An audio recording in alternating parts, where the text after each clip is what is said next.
Assalamualaikum warahmatullahi wabarakatuh. Perkenalkan, nama saya Dewi Ayu Melania, mahasiswi Universitas Trisakti, jurusan Akuntansi, Fakultas Ekonomi dan Bisnis. Video ini dalam rangka memenuhi tugas akuntansi manajemen oleh Bapak Sofyan Ali, SEMM. Dan dalam video ini akan menjelaskan terkait alat perencanaan dan pengendalian. Jadi, ditonton terus ya. Apa itu alat perencanaan dan pengendalian? Alat perencanaan dan pengendalian adalah anggaran atau budgeting. Anggaran atau budgeting terdiri dari master budget. Master budget ialah rencana keuangan komprehensif bagi perusahaan atau organisasi secara keseluruhan. Komponen utama master budget terdiri dari dua. Yang pertama adalah anggaran operasional atau operational budget, dan yang kedua adalah anggaran keuangan atau financial budget. Yang pertama, anggaran operasional atau operational budget mendeskripsikan terkait yang menghasilkan pendapatan. Anggaran operasional terdiri menjadi 8 anggaran. Yang pertama, anggaran penjualan atau sales budget, menjelaskan terkait penjualan yang diharapkan dalam satuan unit dan uang. Mendapatkan anggaran penjualan atau sales budget didapatkan dari sales budget sama dengan quantity dikali price. Yang kedua, anggaran produksi. Anggaran produksi menjelaskan banyaknya unit yang akan diproduksi untuk memenuhi kebutuhan penjualan dan kebutuhan persediaan barang akhir. Anggaran produksi didapatkan dari perkiraan penjualan ditambah unit persediaan akhir dikurangin unit persediaan anggaran awal. Pembelian bahan baku langsung atau direct material purchase budget. Anggaran pembelian bahan baku langsung menyatakan jumlah dan biaya bahan baku yang dibeli setiap periode. Untuk mendapatkan anggaran pembelian bahan baku langsung, yaitu dari bahan baku langsung yang dibutuhkan untuk produksi ditambah bahan baku langsung yang diinginkan dalam persediaan akhir dikurang bahan baku langsung dalam persediaan awal. Anggaran tenaga kerja langsung atau direct labor budget. Anggaran tenaga kerja langsung menunjukkan jumlah jam tenaga kerja langsung yang dibutuhkan dan biaya terkait yang berhubungan dengan jumlah unit dalam anggaran produksi. Anggaran tenaga kerja langsung didapatkan dari unit yang diproduksi dikali dengan jam tenaga kerja langsung per unit dalam satuan jam, menghasilkan jumlah jam yang dibutuhkan, dikali dengan rata-rata upah per jam, menghasilkan jumlah biaya tenaga kerja langsung. Yang kelima, anggaran overhead atau overhead budget, menunjukkan biaya yang diharapkan dari semua komponen produksi secara tidak langsung. Cara mendapatkan anggaran overhead yaitu dari jam tenaga kerja langsung yang dianggarkan, didapatkan dari laporan 4, dikali dengan tarif overhead variabel, menghasilkan overhead variabel yang dianggarkan, ditambah dengan overhead tetap yang dianggarkan menjadi jumlah overhead. Yang keenam, ada anggaran persediaan akhir barang jadi atau ending finished good inventory budget. Anggaran persediaan akhir barang jadi memberikan informasi yang dibutuhkan untuk neraca dan juga bertindak sebagai input penting untuk persiapan anggaran harga pokok penjualan.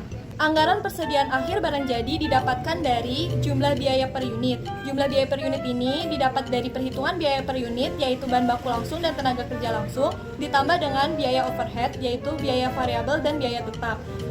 Lalu, anggaran persediaan akhir barang jadi, yaitu persediaan akhir dikali dengan tarif. Yang ketujuh, anggaran harga pokok penjualan atau cost of goods sold budget.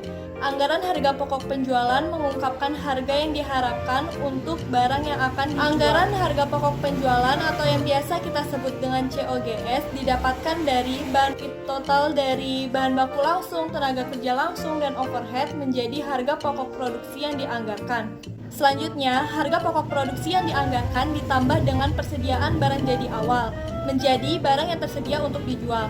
Kemudian dikurangi dengan barang jadi akhir di laporan ke-6 menjadi harga pokok penjualan yang dianggarkan. Anggaran beban penjualan dan administrasi didapatkan dari jumlah beban variabel ditambah dengan jumlah beban tetap menjadi jumlah beban penjualan dan administrasi.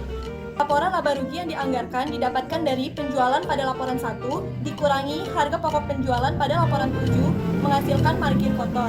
Lalu dikurangi beban penjualan dan administrasi pada laporan 8 menghasilkan laba operasional. Dikurangi dengan beban bunga, ini kita asumsikan pada laporan 10 menjadi pendapatan sebelum pajak penghasilan. Dikurangi pajak penghasilan, diasumsi juga pada laporan 10 menjadi laba bersih. Utama master budget yang kedua, anggaran keuangan atau financial budget.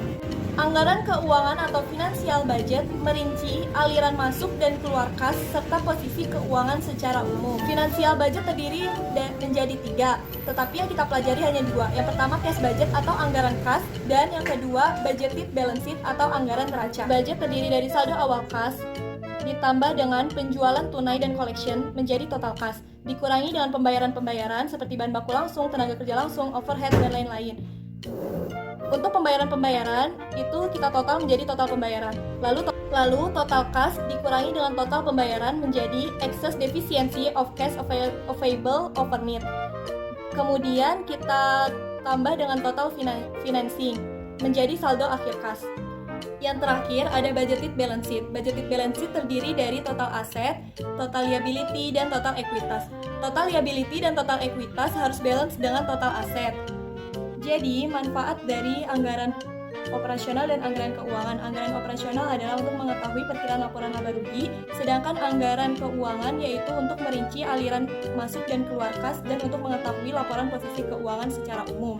Demikian video yang dapat saya sampaikan, kurang lebihnya mohon maaf. Semoga video ini dapat bermanfaat untuk kita semua dan thank you for watching. Bye!